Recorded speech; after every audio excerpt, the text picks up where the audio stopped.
Суд Бабаджон-Гафуровского района Сагдийской области начал рассмотрение уголовного дела в отношении 18 лиц, обвиняемых в причастности к исламскому движению «Салафия». Слушание проходит за закрытыми дверями в СИЗО номер 2 города Худжанд, без участия родственников подсудимых и прессы. Все подсудимые являются жителями села Хистеварс Бабаджон-Гафуровского района, которые были задержаны ОМВД по Согду в феврале текущего года по подозрению в причастности к салафизму. Один из подсудимых является инвалидом первой группы, родственники ежедневно приносят его на носилках в зал суда. Матери подсудимых заявляют, что обвинения в отношении их сыновей сфабрикованы и что они не имеют никакого отношения ни к каким движениям. Все доказательства стороны обвинения, по словам матерей, были даны под пытками.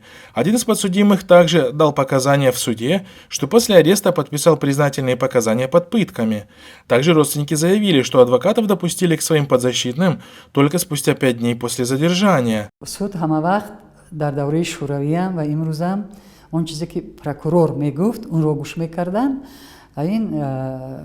Как считает возглавляющая правозащитную организацию «Перспектива Плюс» Айнихол Абубаназарова, это распространенная практика, когда на предварительном следствии задержанного сначала подвергают пыткам с целью получения признательных показаний, и лишь после этого адвокатам разрешается встретиться со своим клиентом. Применение пыток органами предварительного следствия и жестокое обращение к задержанным является распространенной проблемой в Таджикистане.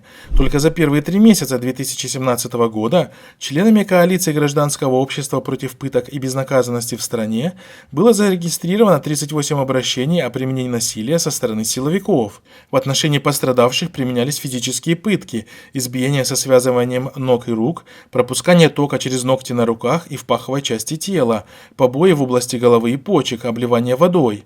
Однако до суда доходят далеко не все виновные, и зачастую уголовные дела возбуждаются не по статье 143.1 «Пытки» УК Таджикистана, а по другим статьям – злоупотребление служебным положением, превышение должностных полномочий или халатность. Система правосудия в Таджикистане функционирует таким образом, что у задержанных нет почти никаких шансов доказать применение пыток в отношении себя.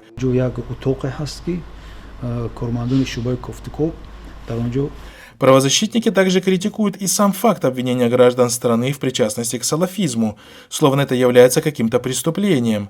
Преследование жителей с активной религиозной позицией – это лишь очередной шаг режима по реализации своей стратегии по недопущению исламского политического возрождения в стране.